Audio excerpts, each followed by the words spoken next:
some sketchy shit. Doo-dah, doo-dah, hope I get away with it. Oh, doo-dah, day.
I know what action means. So do I, but it's been so long.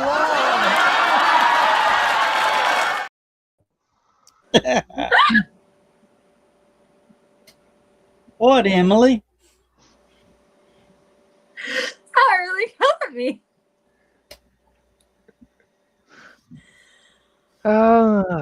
Were you not expecting that? I was not. That was really good. I love Betty White. Oh, Everybody that was did. great. I'm here. I'm going to try to stick it out as long as I can. I've got a sinus infection, everybody, so if the nose gets too runny, I'm going to have to go. Understood. Gotta go catch it. Hello, Carl. Yeah. Carl, you with us? Summoning Carl. Oh, I've sort of got an update. Halicon staff will have a meeting real soon about a potential guest. I can't say much about it, but it could have something to do with what they're known for. Wait, what?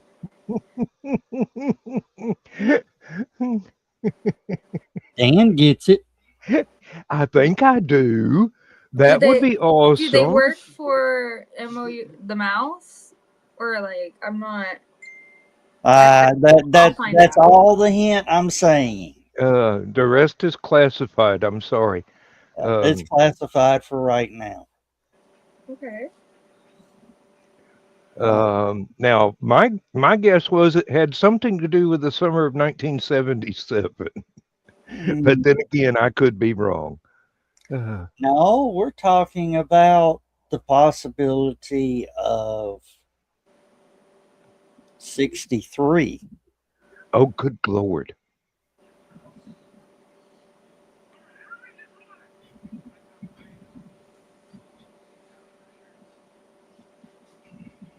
Yes, I was there.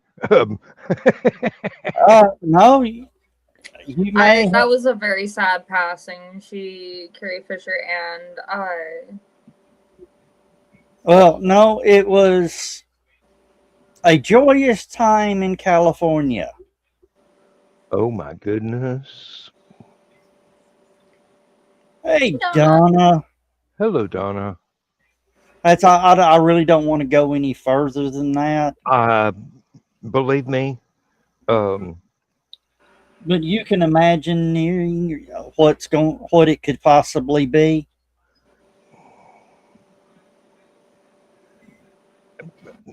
I can imagine, but I don't know how you're gonna pull it off.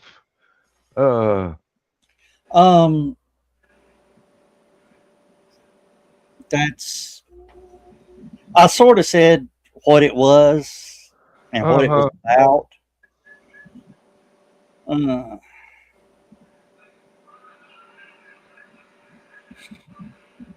Oh, no.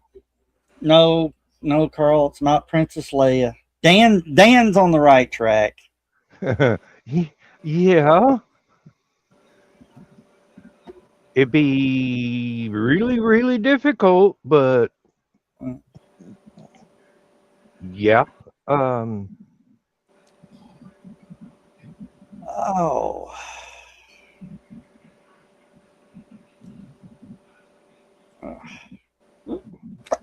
Oh.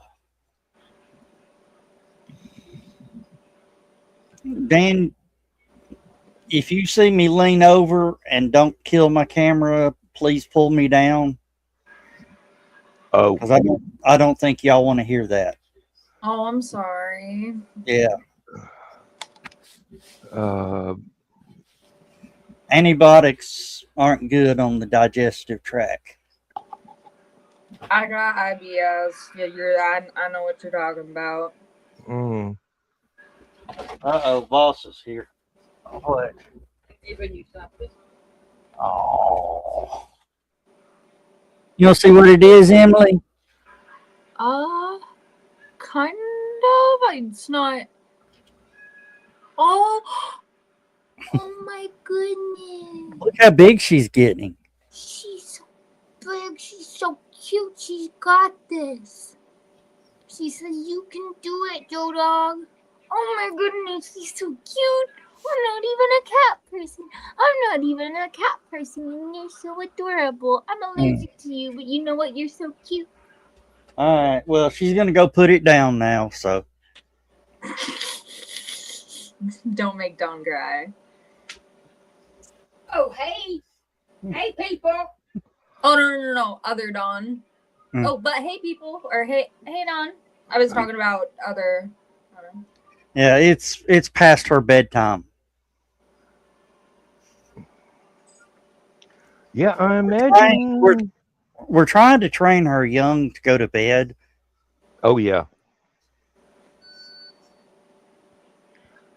It looks kind of like it's past Lindsay's bedtime, too. Now we're having trouble getting her litter box trained, but she'll go on a puppy pad. That's Well, a that's good dog useful. cat for you. Do what? What, Dan? I said, that's useful. Yeah. At least it's not on the bed or in the floor. Yeah. That proves it's a cat dog and that it's awesome.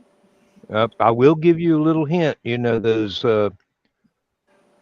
white fluffy throw rugs that a lot of ladies seem to like to just spread around the house. Yeah. Oh, they aim for it. Oh, cats think that is A the litter yard outside, Hmm. which is weird because That's it's not strange. green. Cats usually train themselves to use a litter box, Donna said. Yeah. But again, she's just now 6 weeks old. Hmm. Oh, Carl's got a good point here. The other cat didn't train her. Usually they imitate each other. I would say that is probably part of the 6 weeks old No. part. They won't let her in the litter box.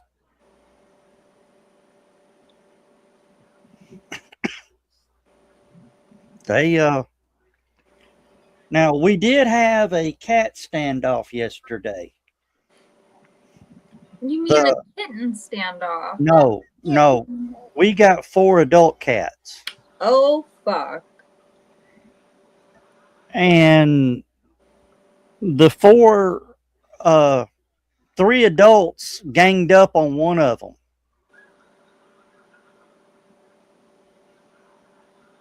Carl, yeah, we got another box. She just don't like it. She's picky. Yeah. Hmm. No, Greg's solid black cat, the one that has Emily, this cat has black claws. I've seen it before with the dogs and stuff, yeah. Yeah, she's like at least 7 generations of feral. Okay. So the genetics were rolling back to wild. Yeah. And, you know, She'll let me just scratch her head. That's it. Mm, He's the only person that can pick her up or touch her. yeah. Uh, He slapped at Stella and the other 3 cats. Damn near tried to kill her. Damn. they're being protective of Stella. I take it 11. Ugh, excuse me a second. I have to unplug this battery now that it's finished charging and turn the charger off. Best to just unplug it. Oh, now I've got a outlet strip. Okay, cool. No, Surge protector. they said if people would put their just their phone chargers and stuff on a power strip and turn the power strip off, they could save probably $40, $50 a year on their electric bill. Yeah.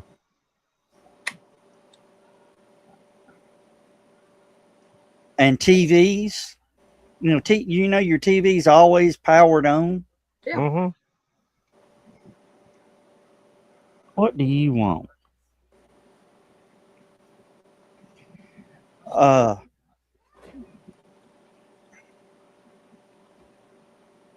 was gonna say the only thing about that is the electricity is flowing either way, whether you turn it on or not. So having the stopper out, it's just You have to completely, like a power strip, completely kill the power to it. Mm-hmm. Right now I've got, let's see, I don't know how much my phone charge is at the moment, but I've got my Now, is it a vampire or a good hooker? No, it's actually called a vampiric draw. yeah, which is more polite than the parasitic drain that we had to. I finally tracked it down on the Buick before we got rid of the Buick. What was it? Alternator? It was one of the 3 wires coming off the alternator. Regulator. It was the regulator. Yeah, but you can't ding, buy ding. those are built in now. Yeah. So you can't just get a voltage regulator anymore. You have to go ahead and replace that entire system. And it turns out that all the alternators that will fit on that model of Buick are so badly designed that they always have this problem. Yeah, it's the regulator itself. I used to work in an auto electrical shop. This started back in the early 80s. Yeah. Whenever a GM would come in, the guy taught me how to replace the regulator in an alternator. And we when we wanted to come in, he goes, put a regulator on that one.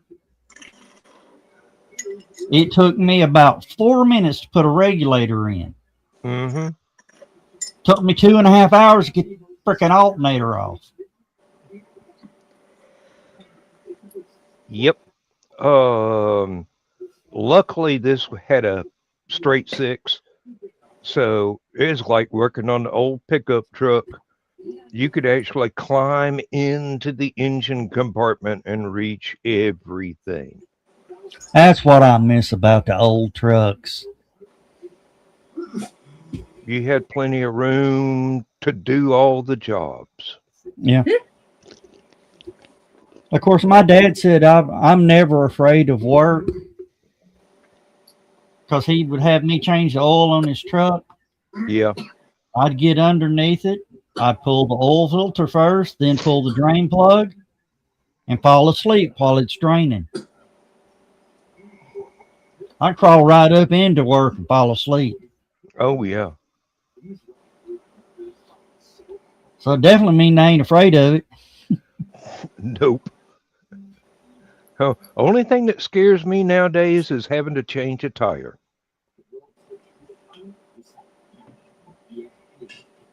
Because even hydraulic jacks can slip. They Yeah. can, but if you have a cherry picker set in there good and you got it hitched up, it's not gonna. Let's You could get hit by just the car. let's just say I almost got both feet amputated at the ankle once. When I was working on that race team, my dad showed up and he says, "Why don't you have a jack under that car?" I said, "Because we got 4 jack stands under it." He says, "Those jack stands could collapse." I said, "The car weighs 3,400 pounds. Each jack stand could hold 6 tons." Yeah. Yeah. If it falls off there, I got more of a problem with the building than the jack stand. Of course, we had one car, the guy backed into the wall at Pocono. You could only put 3 jack stands under it. That's not an ideal situation. We had 4 under it, but one of them is like the table with one leg just a smidge too long. Yeah. You couldn't get it leveled. You just put a penny underneath it and keep putting pennies. You're going to wind up with some flat pennies after a while. Can I help you with something? I'm trying to talk to the microphone.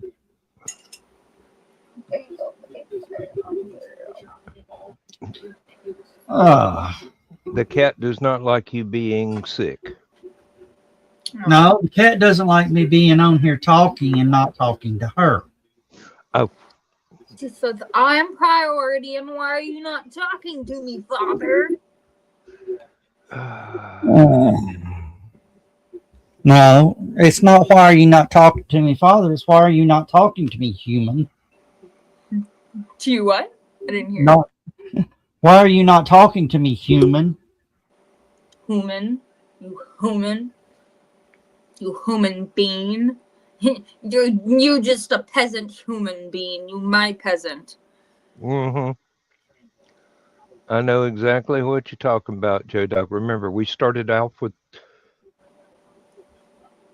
4 cats, and within a year we had 20. Within 2 years, we had 20 that had been fixed. Because we weren't going for the next advance up that logarithmic scale. I took time off of work to take these to different vets. So, yeah. We still got one that hasn't been fixed, but he's all right. Getting a bit long in the tooth, though, because they're all about 18 to 19 years old. And I have to keep going outside with the damn shovel again. Yeah, well, our dog Daisy is 10 years old now.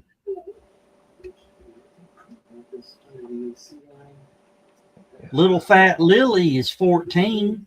Yeah. Because she was 4 when we got her, and we got her 10 years ago. We had one poodle that lived to be almost 21. I mean, this dog survived 2 owners. Outlived 2 owners. Outlived 2 owners, yes.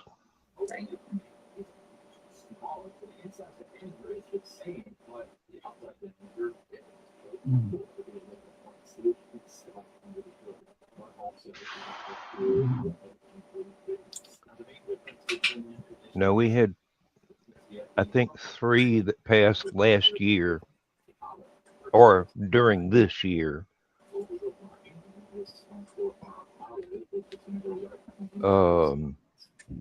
It's getting hard to find a place where I can actually put a shovel in the ground without hitting Stone Mountain. The backyard is like about a foot under the dirt is a granite shelf that comes down from near Atlanta. It's one of the reasons why Elberton was such a success as a granite company city, because it wasn't even a foot deep for them. You can't have a farm in Elberton. A shovel won't go in the ground. You can't even plant a rose bush. It's solid rock. So they just started carving it away and making monuments and things out of it, and got real big. Now, I've watched videos on granite mining. Mm-hmm. I mean that's interesting that they'll drill a hole like 30 feet back from the cliff edge down on each side, and then they'll drill a hole at the bottom to hit the hole down, and then they'll run like a diamond blade or a saw or whatever, and the thing just, as it turns, it keeps pulling it through. Proud Mary keeps on burning, and they're rolling on the river, And then they'll somehow connect the two, and a slab about 12 feet thick falls off, and then they slice that up. Yeah. Now up in East Tennessee, when they were cutting some of the roads through the mountains, they do something similar. They drill holes straight down and then drop dynamite into them, and then come in with a bulldozer and clean up the rocks. They do that in the Ozarks as well, because you can see where they drop the dynamite. You can see where they drilled the hole. It's really cool. You'd be driving down the road and you can see the remains of the little holes. It's like the perforations on a piece of notebook paper. You all are just playing pawns in my game. I control the curtains, bitch.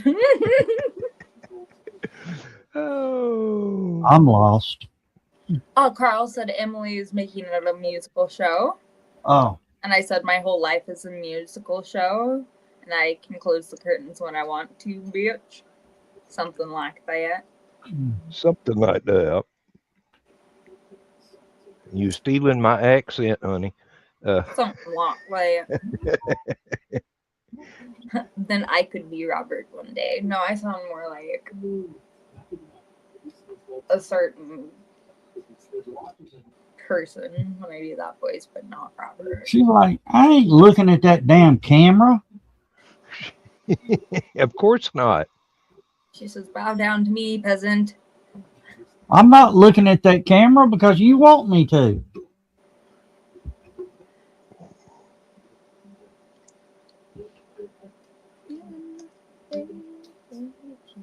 Emily, you need to try these. I've had those, and it's fucking addicting. The Fuji apple one, it's good. It makes me toot, though, especially with IBS, because it's the sparkling water, isn't it? Yeah. Makes you what? Good. Toot. Makes me fart. Makes me gassy. Oh, so this is Emily. If she drinks them. Come here.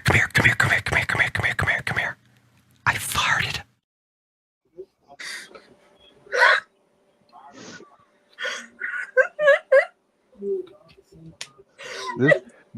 This Maybe is not the as sly.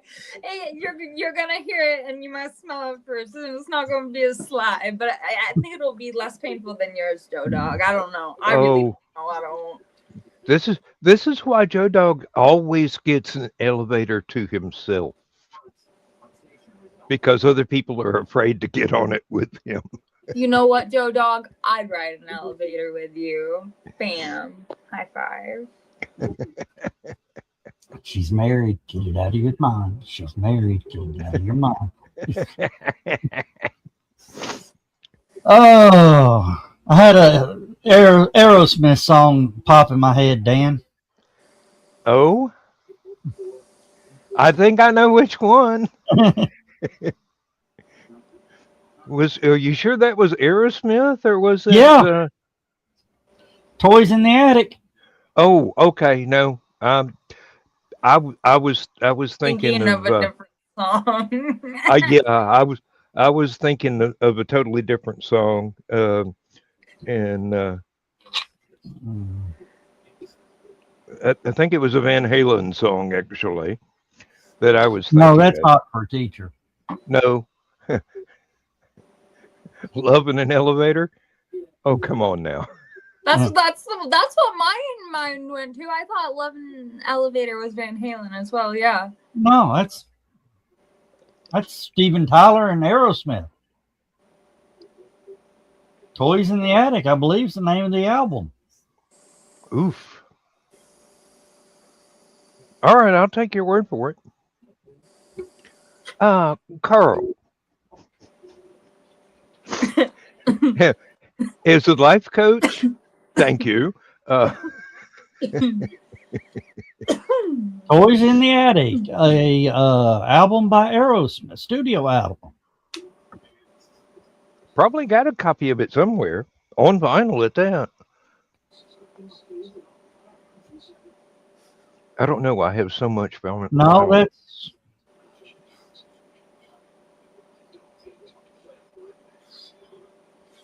Now I'm looking up Aerosmith songs because I was thinking of a song and I don't think it was Aerosmith. Hold on.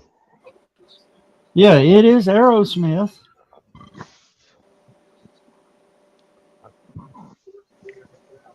August of '89. So it's a new Aerosmith song. Well, I saw it on MTV. I mean, back when MTV actually played music videos, before they discovered that the real money The was Kardashians existed. in wrestling. Oh yeah, that too. Yeah. Oh, that's nothing. I was watching over the weekend. Sci-Fi Channel was on, and it was running a CSI Los Angeles marathon.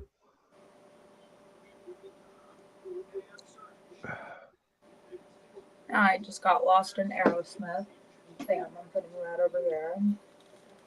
Dan, do you remember I think it's the 5 most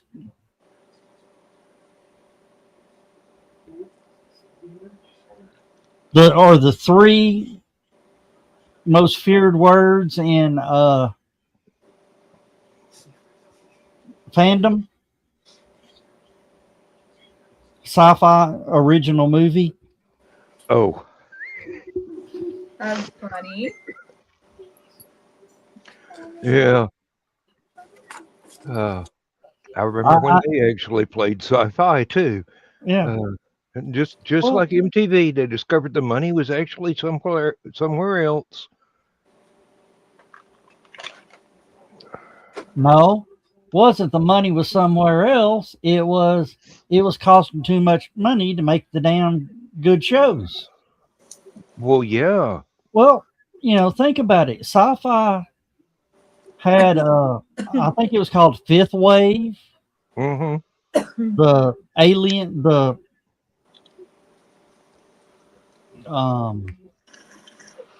Martian Invasion series. Yeah. And then the Eureka. Yep. Battlestar Galactica. They Both took the over, both they, the OG and the new. yeah, and they took over the Stargate universe.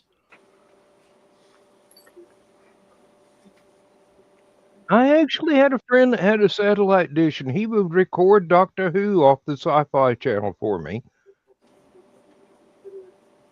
And I'm going, well, thank you. They're only showing Tom Baker. They're not showing anybody else, and only about 2 seasons of Tom Baker. So, Oh, and the Twilight Zone every night at midnight. oh yeah, I pulled that, and it's on Paramount Plus now. I'll pull that up and turn it on. And you got to realize these are damn near 70-year-old shows now mm-hmm, that are still relevant. yeah, yeah. You're exactly right, Carl. Although when I was growing up, I preferred Outer Limits to Twilight Zone. Don't know why. They were both the same quality. They were both really good. Dan, I'll tell you why. ABC came in better than CBS when you were a kid. Don't think so. I had to get up. I had to go outside and turn the antenna pole to get ABC. Uh, it wasn't until years later we got one of those little rotor motors that would turn the antenna for us. I'm drawing. Okay, I'm back.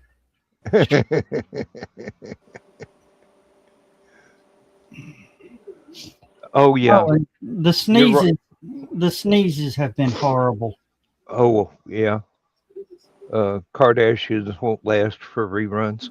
You're absolutely right there. Well, it's dated. All the new reality shows are so dated. Oh, even the ones that they're coming out with right now feel like something soap operas did in the 60s.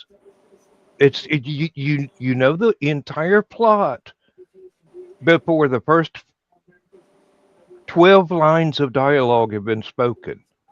Well, there's the famous line of in soap operas, takes a guy 3 weeks to fall off a building after he'd been pushed. Mm-hmm. I watched Days of Our Lives. That was me and my mom's show. Mm-hmm. And General Hospital today, state pull their damn license as many babies as they mix up. They wouldn't be. Think about it. Oh, yeah. Or somebody dies and they haul them off to be buried and they come back 5 years later. Uh-huh.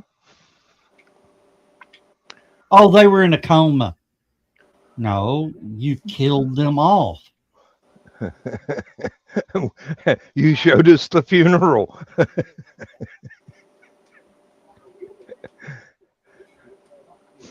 Or that wasn't them in the casket.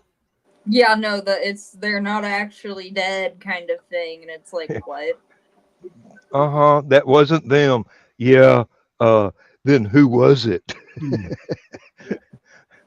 Jeannie Francis is leaving General Hospital. Oh, good God. Medically, for medical reasons. Mm-hmm. And they are actually going to kill off her character. Are they not going to replace it or anything? No, she's well, Anthony Geary's already dead. Luke and Laura, yeah, Anthony Geary's already dead. I was going to say, I didn't follow General Hospital too much. I followed, again, Days of Our Lives. Mm. There was an entire slew of them I had to watch from a very young age. I watched The Bold and the Beautiful as well. Hey,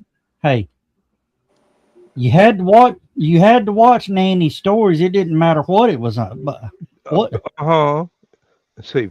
Roger Thorpe fell off a roof and onto a spike fence, was buried in the Bahamas, and yet he came back. Mm-hmm. I actually got in on the first season of a brand new one, and had one of my favorite characters of all time in there. He just so sarcastic and snarky, and then he showed up as a recurring villain on Lois and Clark. His actual name is Lane Davies. He's a playwright in Atlanta.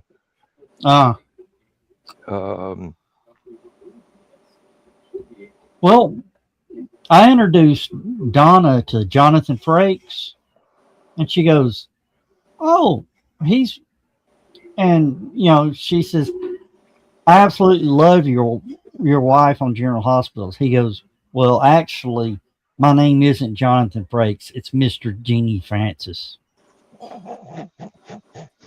That's what he says. Mm-hmm. Said that woman was the best thing ever happened to me. Oh, there was one. John Delancey was this crazy inventor character, and his wife was just absolutely ditzy beyond belief. And then he shows up on Next Gen Star Trek, and I'm going, nah, why I'm not? ditzy, I'm autistic, okay? There's a difference. No. His wife was adorable. His wife is absolutely adorable. She's probably the smartest person on the show. But I mean, when you're standing next to Jonathan Frakes, no, not Jonathan Frakes, Delancey.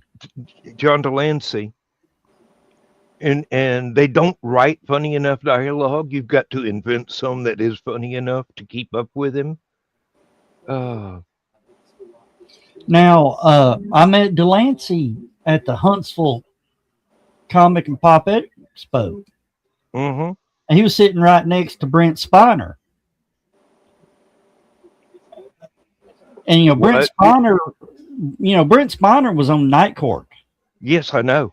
And they brought his character back on the reboot. And I told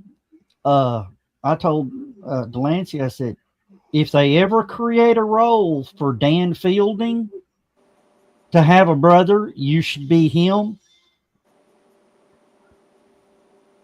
And Brent Spiner turned and looked at me and looked at him, and they both grinned.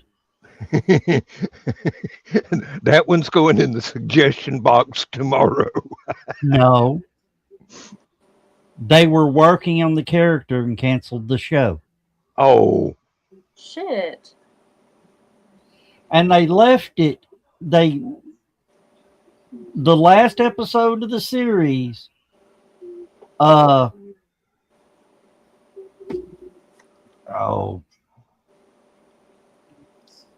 his character on Big Bang Theory, she was married to,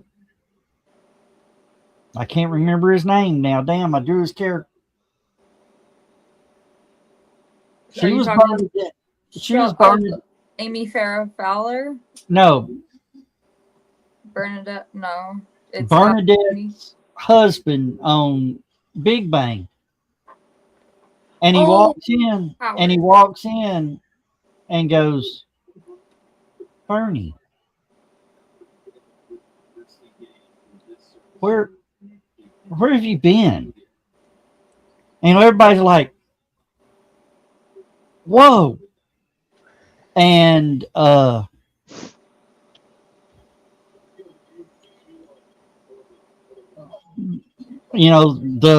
cast from Night Court comes in and goes,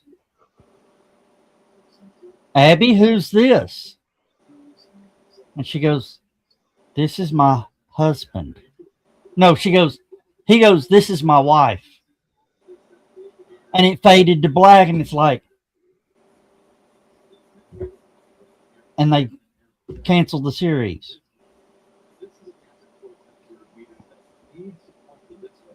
Mm. Jim Parson and Jonathan Galecki shows up. You know, Night Court's New York City. Yeah. They were professors at Berkeley in California. And they got in a fight in Times Square. So they went in front of Abby. Oh dear. It was hilarious. And when I met Brent Spiner, I had him sign. I didn't have him sign a photograph. I had him sign a empty pack of Necco wafers.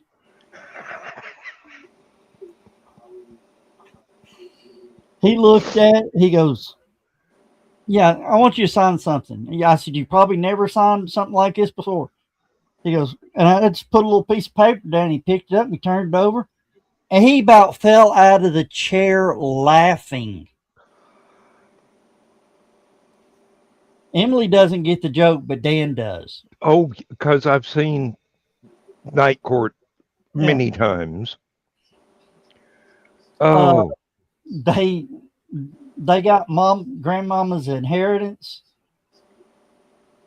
And Dan Fielding made the comment, "What's in there? Pack of Necco wafers?" He goes, "No, we ate the Necco wafers." So I had him sign a pack of Necco wafers. Uh-huh. An empty pack. An empty pack. And he just died laughing. He goes, "I've never done that." And I carried it around in my pocket the rest of the show. Every time I saw him, I'd hold it up. He just bust out laughing again. Mm-hmm. Freaking hysterical. Oh. And you think Brent Spiner was one of those Juilliard trained European type actors? He grew up in Texas. He's a Texas boy. Mm-hmm. What?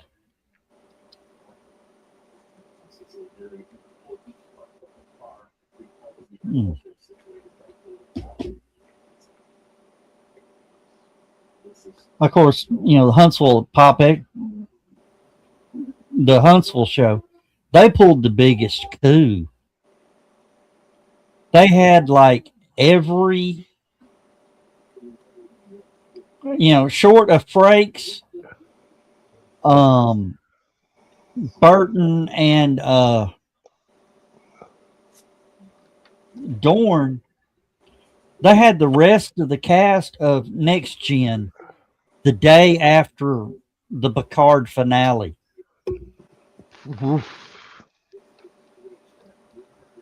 I would love to have been sitting in on the Q&A session after that little...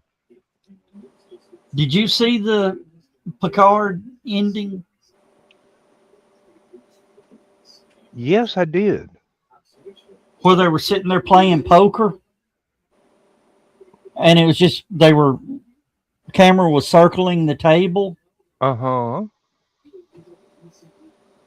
That scene was fully improvised.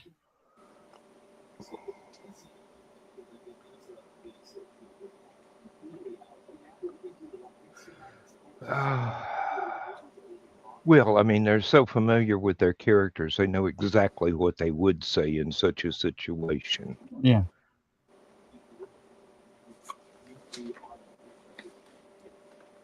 I mean, hell, it'd be like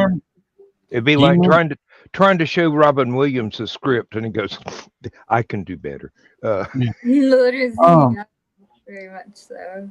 Do you remember the end of Next Generation? The last sentence?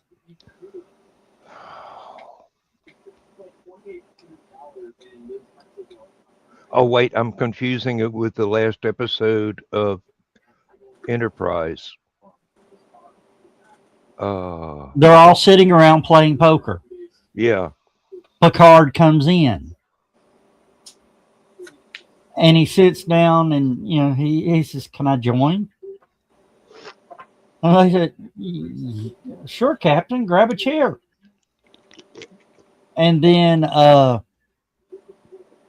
he's sitting there and he's shuffling the cards and he stops and he looks and he goes, "I should have done this a long time ago."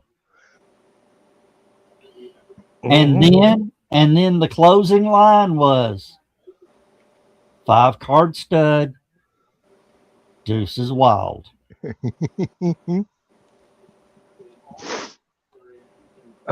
Jack, 5-card stud, jacks are betters, deuces are wild. And then the opening line of Picard shows Picard in a dream playing poker with Data.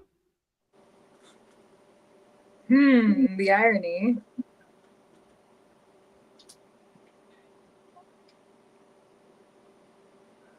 The weird thing is, Data could see through the damn cards. Yeah.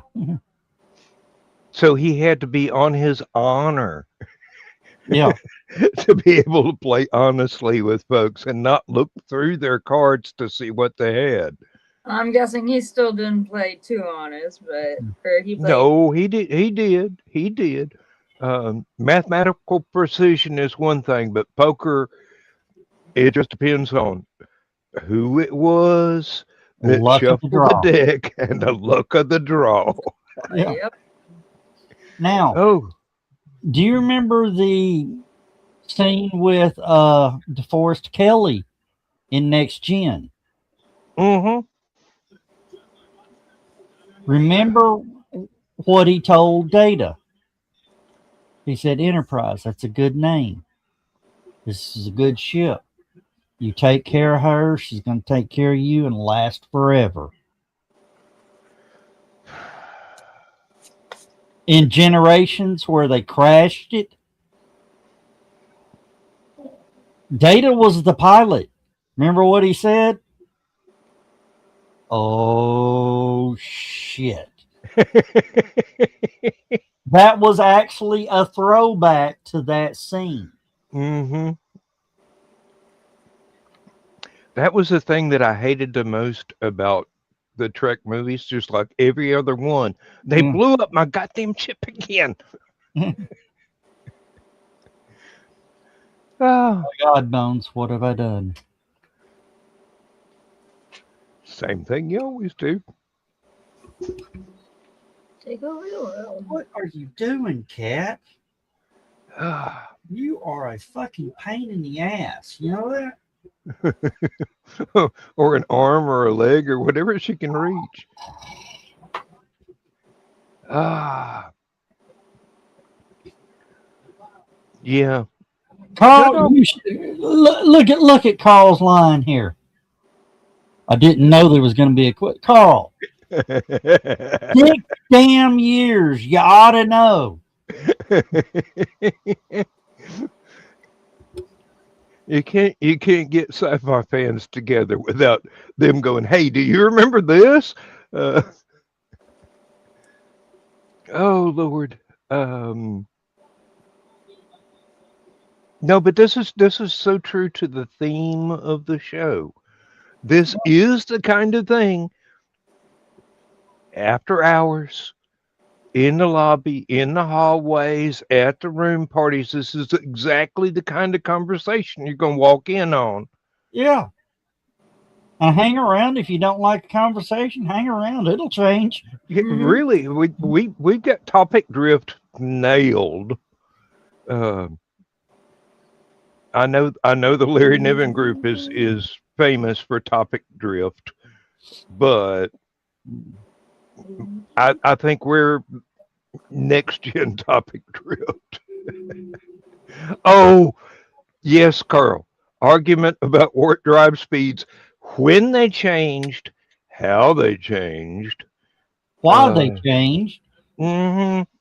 and what asshole changed them. Exactly. Transwarp. You know, nothing can go faster than warp 10, so they created transwarp. Mm-hmm.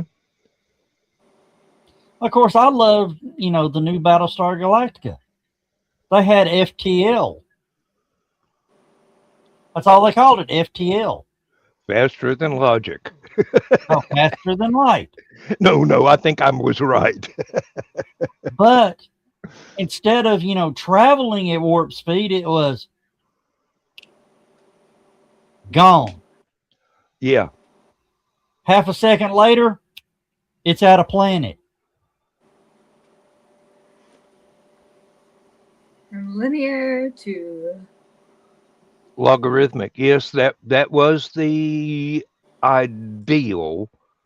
And yes, it let everything go much faster without having to change the numbers too much.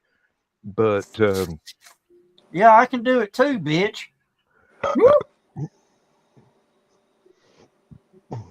Yeah, lay them ears back. oh, you're talking to your cat. I thought you were talking about Uncle Carl or something. I'm like, hey, we're not talking about what happens off camera. Oh, there comes a point in any chart of starship speeds where you get into Jonathan Livingston Seagull territory where you start and then you're there. Doesn't matter the distance. It's he's perfect going speed the is being distance. there. He's going for speed. Emily, if you don't get out of my head, you're going to find something scary. Don't Oh, worry, that's and just my Dan, own head. take the time. You don't have to watch the whole Battlestar series. Katie Sackhoff is now doing a rewatch with her husband, Uh-huh. and she goes, I remember that. Oh yeah, they wouldn't let us do that scene. We had to have stunt doubles for that. Mm. It's good, background story. And then there was this one line to where one of the Cylon boomers stole her ship. She said, I hated that line. That's not what a Starbuck would have said. Yeah. Yeah. And she goes, and you know what the line was? What? We run out and went, bitch stole my ship.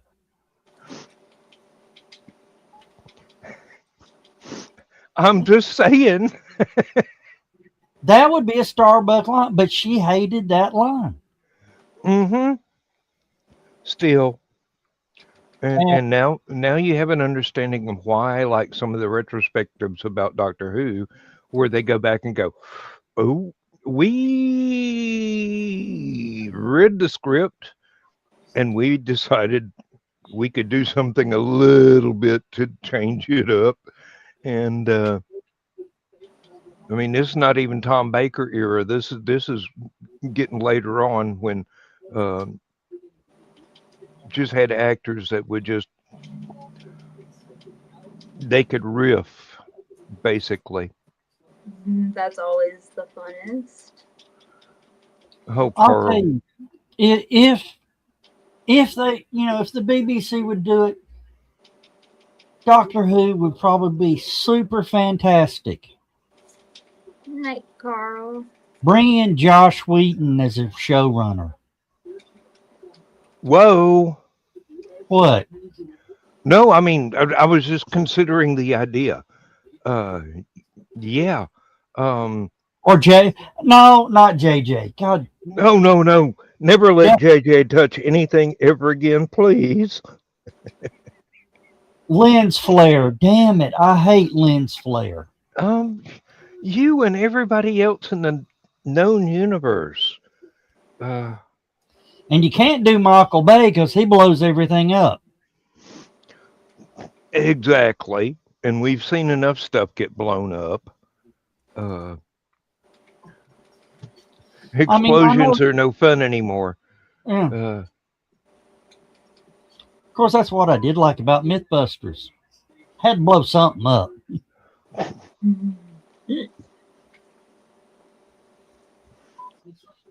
And one of my favorites was the coffee creamer cannon. Oh, Emily, have you ever seen that episode? I've seen a coffee creamer cannon before, but I'm not sure if I've seen the episode you are talking about. They built this thing. It was about as wide as a 55-gallon drum, but it was 15 feet tall. Yeah. And they filled it with industrial bags of coffee creamer. Okay. And then, dust. Holy shit. Yeah. And they stuck a flare in the top of it, then set it off. Looked like a nuclear fireball. Holy shit, I'm sure it would. Yeah. You could see them tripping over stuff, running backwards away from it. Yeah. I mean, you know, they had to research grain silo explosions just to be able to do that. Oh, yeah. Dan, you were of the age to where there was a grain silo explosion, what, 3-4 times a year? Oh, yeah. Yeah. I mean, that would take out half a damn town. Mm-hmm. Matter of fact, there was a children's book series that explored how that could happen, why that could happen. And here it is in print, in a library, and they're teaching kids how to blow up very large buildings. Yeah. It basically sucks all the oxygen out of the air and explodes. Mm-hmm. Uh, That is the major hazard about that kind of storage situation. It's not so much that whatever you put in it will eventually ferment and turn into something else. It's even if it's empty, just the dust Yeah, the is dust. vaporized enough to where all it takes is a single spark and it's going boom. to ignite, yeah. That's one of the reasons I didn't get into hauling gasoline. Yeah, that's I mean, headed out to the gas station, that's cool. You got, 40,000 gallons of gasoline on the truck with you. Easy, no problem. coming Going back. back. You got a truck full of vapors. And now those trucks have to hook up a vent that sucks the vapor out of the tube and loads more vapor on the truck than the truck is pressurized with vapor. Mm-hmm. One good tracer round into an empty gas tanker,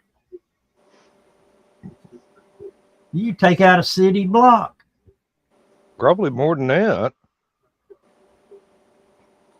Yeah, you fall into crater territory at that point. Mm-hmm. You're talking Florida sinkholes. Instantly gone. Dad worked at a grain company one weekend on explosion. An explosion blew the wall out of his office. Good thing he was off that. Holy shit, things like that, and oh my gosh, just saved my leg. That was something that the factory I worked at had to be careful of because they had very, very tall. They had a whole collection of silos of different material that would go it would be mixed very carefully to go into the electric glass melting furnace. And we're talking about the world's largest electric glass melting furnace. And it's And basically a super fine sand. yeah, with a specific set of impurities to make the glass better. But you got it's 1,000 degrees hotter than a crematorium when this thing is running. Damn. So it's We, hot. I have heard stories of the guys that were working this particular part of the plant. A bird would fly in and spontaneously combust. And they're going, I hate it, but we can't keep them out. We can't seal off this door, otherwise it'll kill us from the heat. This has got to be an open space. So, No, I get that. I mean, if it's a choice between a bluebird and about 500 employees, I think the 500 employees are going to go, yeah, let's not put a door here. Don't even put a screen there, No. because the screen will hold back just as much air as a door. Uh-huh. It may let water through, but it will hold Temperature. Yeah.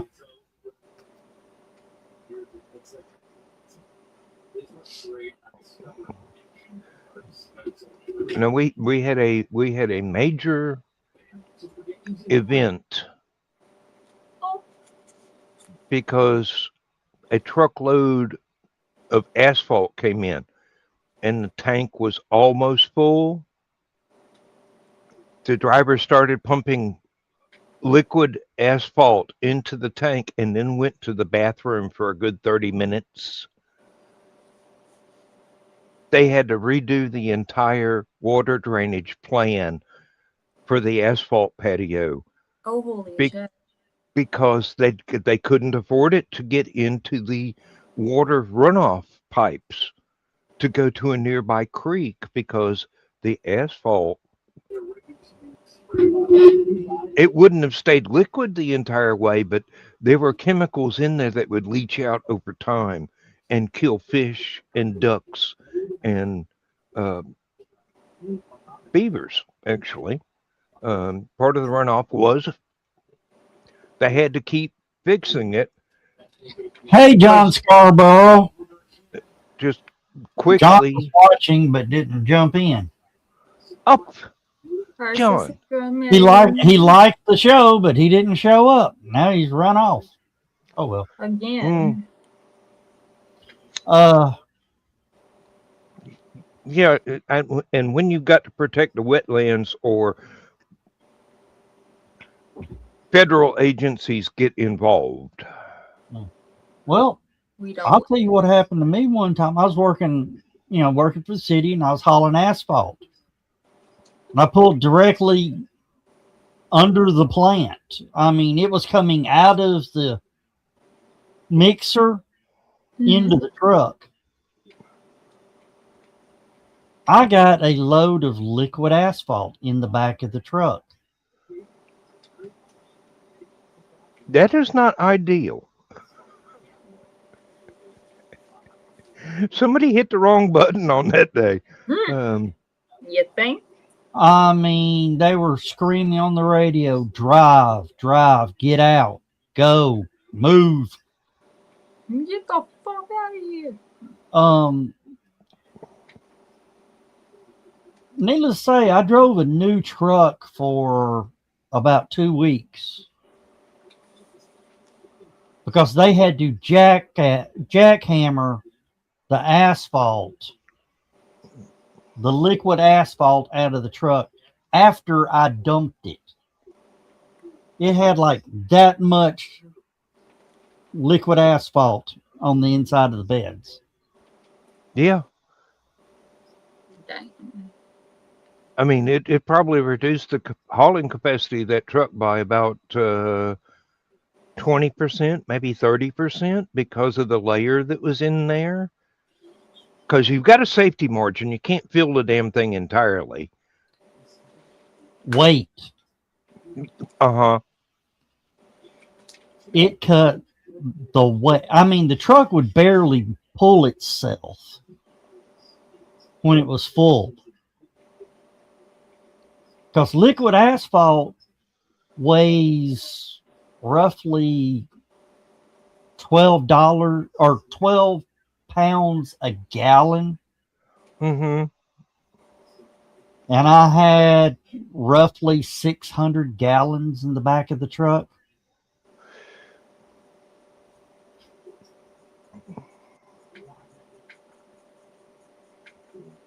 I could only haul 10 ton. Uh-huh. Well, the truck could only haul 10 tons. You could haul less and run away from it. I mean, literally, they had to take the tailgate off, pull the pins, get a crane to lift the back of the truck up and shake it to get the tailgate to come off. Mm-hmm. And then they had to go in there, I am expecting, with air chisels and picks and Jackhammers. yeah, because we had about every 5 to 10 years they had to turn off the boiler for the asphalt tank because that's what they used to put the paper on the back of the fiberglass insulation, but it would cake up around the inside. Yeah. And the volume that you could have got less and less and less till they had to get a crew inside with jackhammers and needle guns and get it down to the bare metal again. Yeah, that they actually had to strip the metal out of the bed because they beat it up so much with the jackhammers that they had to reline the. Of course, you know, asphalt plant paid for everything. That's good.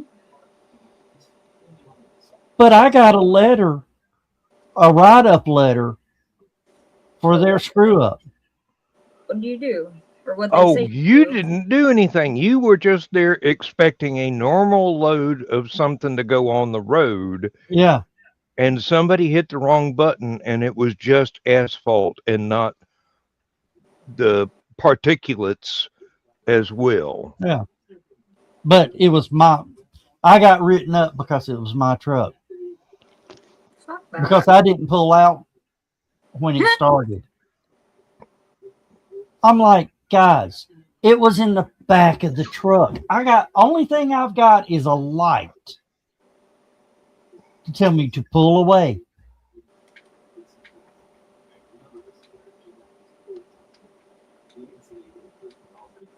Well, you took too long to pull away.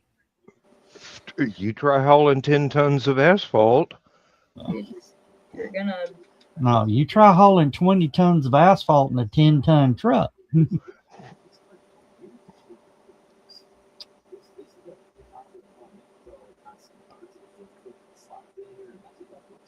Oh.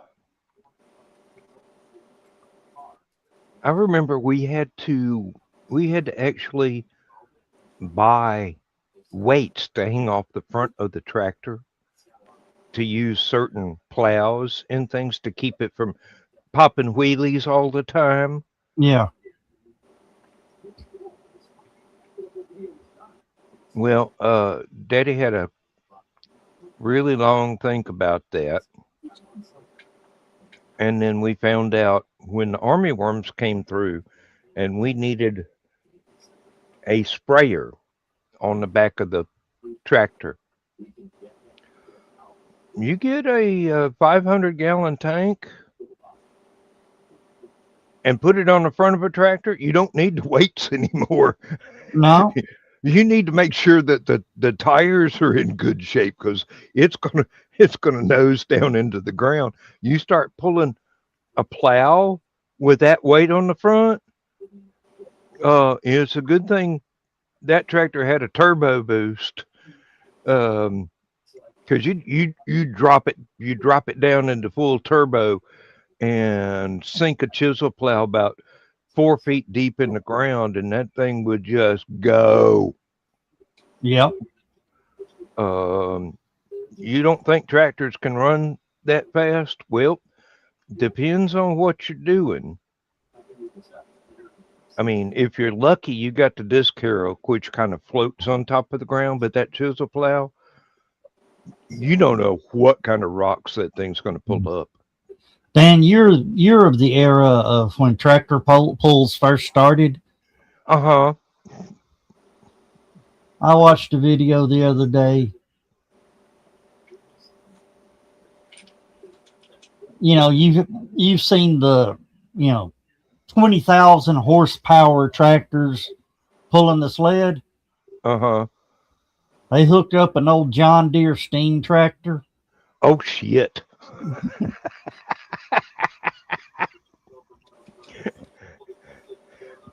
I imagine it did rather well. You're supposed to stop when the front end crosses a line. He I was pulled waiting the for the- sled past that line.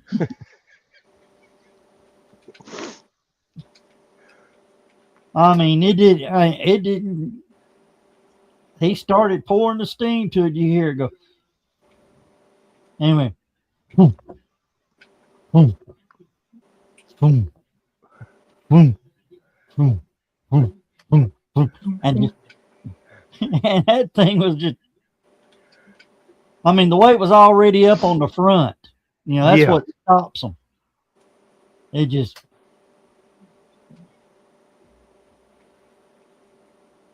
And you know, the thing only had 90 horsepower. Yeah. It's amazing how much work 90 horses can get away with doing.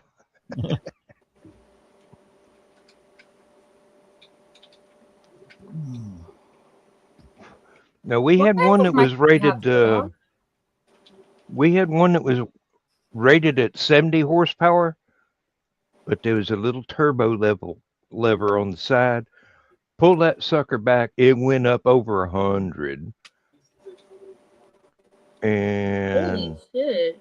From I mean, seriously, I've owned cars that didn't have 100 horsepower. Matter of fact, I probably still own cars that don't have 100 horsepower.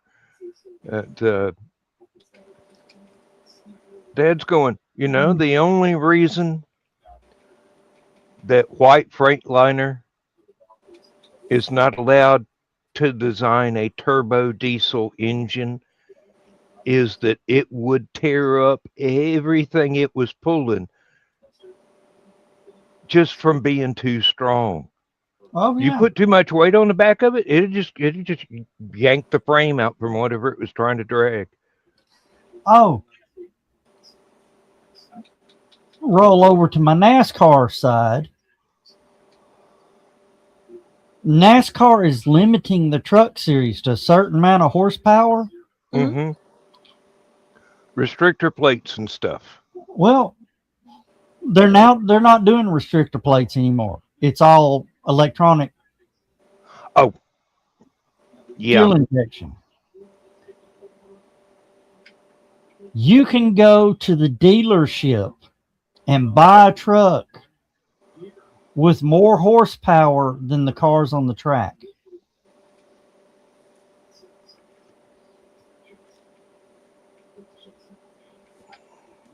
And they're wondering why the racing sucks. Mm-hmm. Yeah. They actually got out and took a stock Dodge Ram, T-Rex, I think is what it's called. Mm-hmm. The T-Rex Street, Hemi, all that. Mm-hmm. It turned a faster lap than the NASCAR truck. Damn. You remember the Kia van that I drive to Yeah. to Helicon? I mean, it's seen some wear and tear. 293 horsepower Yeah. out of a V6.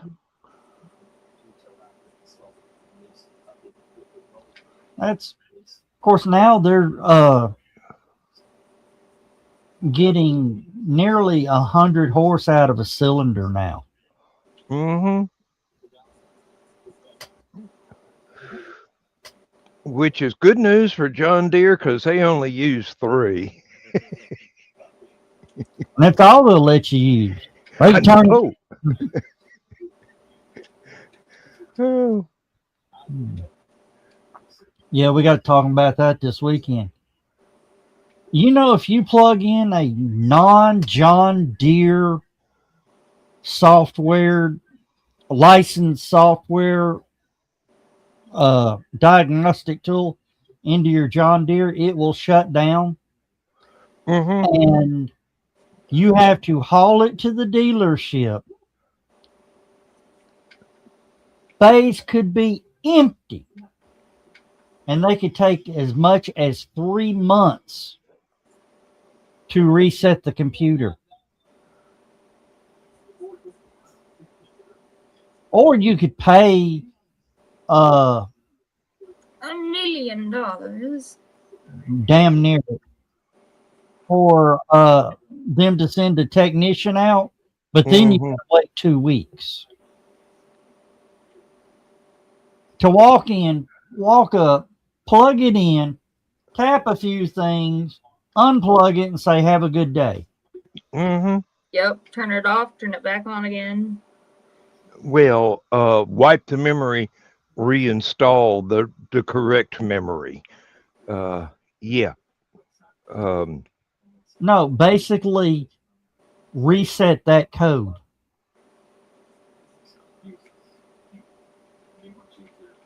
Improper diagnostic tool detected.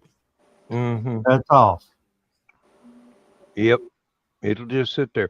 Now, Dad got an 18-foot bed dump truck. The bed was 18 foot. Yeah. 300 horses, single barrel carburetor. Probably a straight 6. Nope. V8. Chevy. Ah. And he wasn't satisfied with the gas mileage. Oh, it had that 348 in it. No, it was just 300. That was it. I had a bigger engine in my Impala than that truck had. He took it to a shop, was Chevy certified. They got him another, I think it was 15 miles per gallon out of it just by tuning it differently from the factory settings. Well, that's awesome. Well, I mean, it still meant we were only getting 43 miles a gallon. Oh, that's not It will, it was hauling several tons of soybeans or wheat or whatever, and you could drive it like a sports car. True confession time.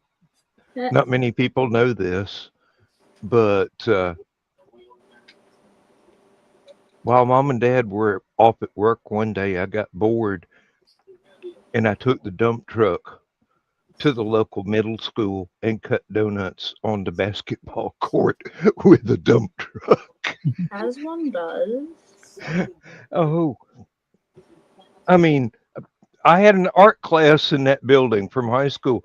I got to walk across the basketball court and see the tire marks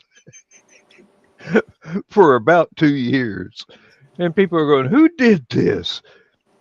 what did they do this with? And I just kind of grinned and kept walking. Mm.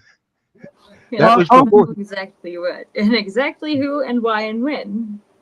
That Well, I was told you before about security cameras. Thank the Lord. I told you about the illegal modification on the 305 that gave you more horsepower. If you did, I've forgotten. Please refresh my memory. The distributor. You put a 350 distributor in a 305, it wakes it up. The It would. distributor is detuned. Well, GM couldn't figure out how these people were getting all this horsepower and all that. And one mechanics got to looking at the distributor at the dealership. It had the 350 part number on it. So Excuse me. they then started saying, if you put this distributor in your 305, we're not going to warranty any of the cars. Isn't that kind of illegal? It's not illegal. It's a little bit immoral, but it's not Yeah. illegal. Well, you know, the old shade tree mechanics ain't going to put up with that. Mm-hmm. So what did they do? They gutted the 305 and distributor and put the guts of a 350 distributor in it. Had the right parts number. I had the right part number. Yes. Indetectable. And I mean, simply irresistible. yeah. Well, it wasn't indetectable, but it took a little bit of work to figure out what it was. A lot more than just leaning down and looking at a part number. Uh-huh. It got to the point to where you would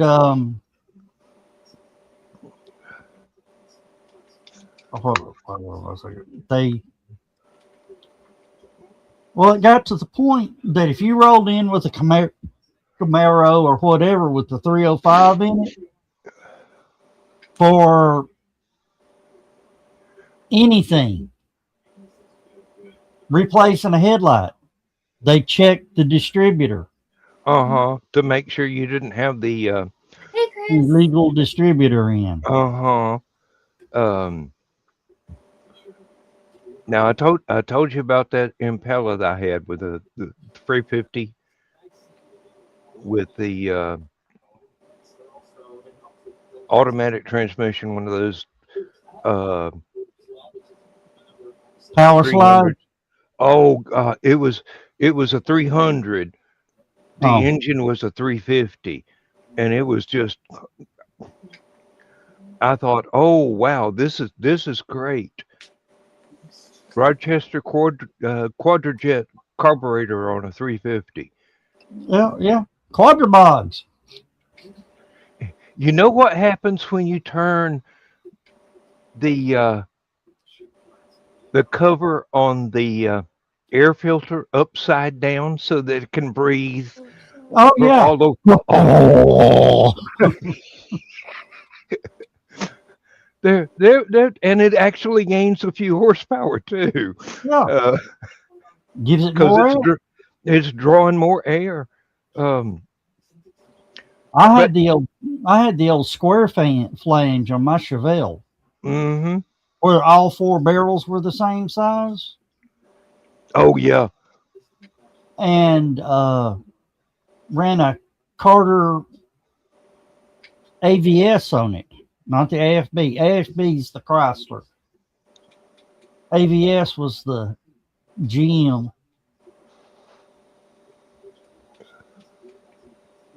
That thing, that motor that machine shop built for me, I had to be careful. I mean, I had to actually add a electric fuel pump to it because. Good night, Carl. Yeah, good night. I thought you were Give Donna a kiss from all of us. Yeah. Mwah. Above 110, it would run out of gas.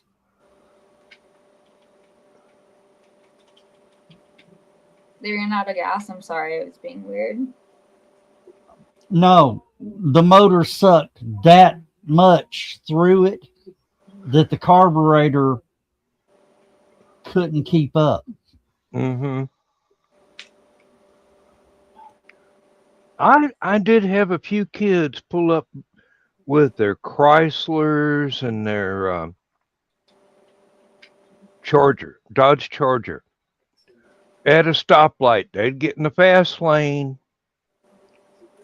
and they'd start this want a drag race kind of thing, and they just rev their engines, and I'd sit there. Cars. I'd sit there and wait on the light to change. And that Impala did 0 to 60 in less than 10 seconds. So by the time I cleared the intersection, they were just starting to roll forward. Most and embarrassing. It was not even modified. They had these fully built stock car engines or whatever it was, and they thought they were hot shit. And here I'm just farm boy with the top flipped over on the carburetor. Most embarrassing night of my Chevelle life was out on Brainerd Road. It was a white 1968 Impala wagon with a straight six. How did I know it had a straight six? The guy had the hood off of it. Oh, we about have to wake up. Yeah, we're down to the wire here. And needless to say, when the light turned green, that Impala pulled the front wheels and left me. Holy shit. With the 6-cylinder. Yeah, it's a good night, everybody. Yep. Impalas were and shall remain awesome, even if they've been re-engineered to be less so. Yeah. All right. Thanks for your time, guys. We will see y'all maybe Saturday night if I'm not dead. Because I don't know. Bye. Bye. Oh, I got to hit the button again. Sorry about that. See you later.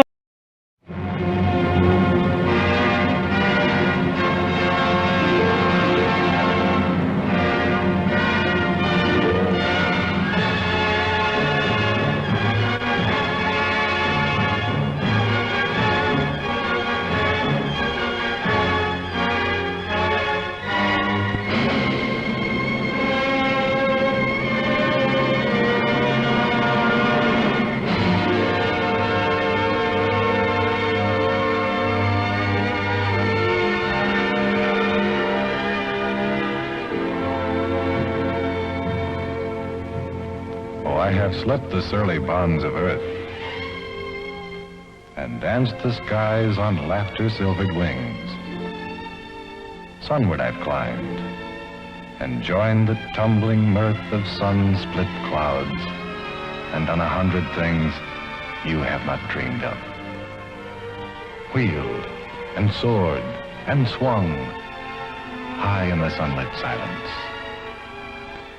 Hovering there, I've chased the shouting wind along and flung my eager craft through footless halls of air.